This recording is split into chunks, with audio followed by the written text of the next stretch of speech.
تاني بعد طبعا ما النور جه خلاص. وطبعا يعني الجو حر، ابتديت اغير هدومي. تعالوا بس كده ايه، بصوا ده الفلفل كان اللي احنا ايه قليناه، نغطي عليه هنا بس ونسيبه. تعالوا بقى نحط البطاطس.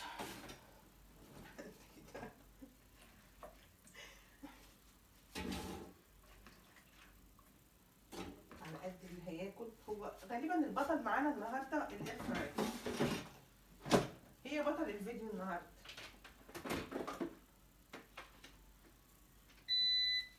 نسيت ارش زيت.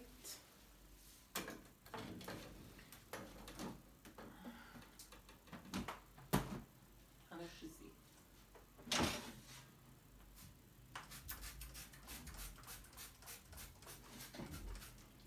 بس مش كتير.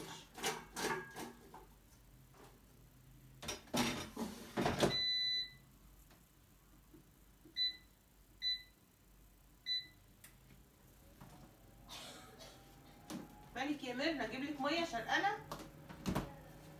ماشي. ايه تاني، انا هقشر البيض. طب استنوا كده، ايه رايكم نحط البيض مع البطاطس، نعمله بيض مدحرج بدل ما نعمله على الطاسه. تعالوا يلا.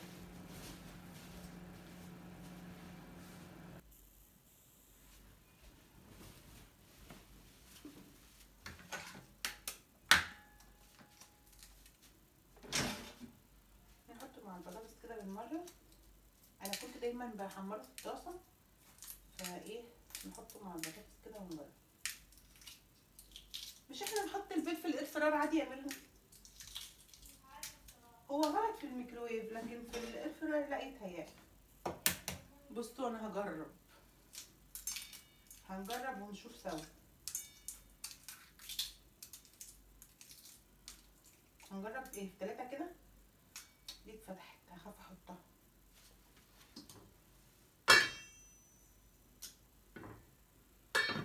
نحط واحده تانية.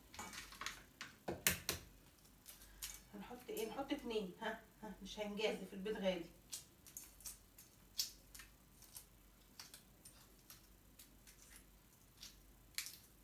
ولو نفعت خلاص هنعتمد الطريقه.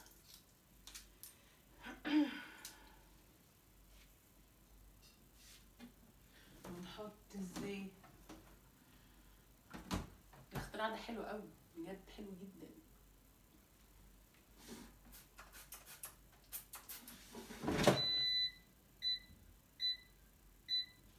بس تمام.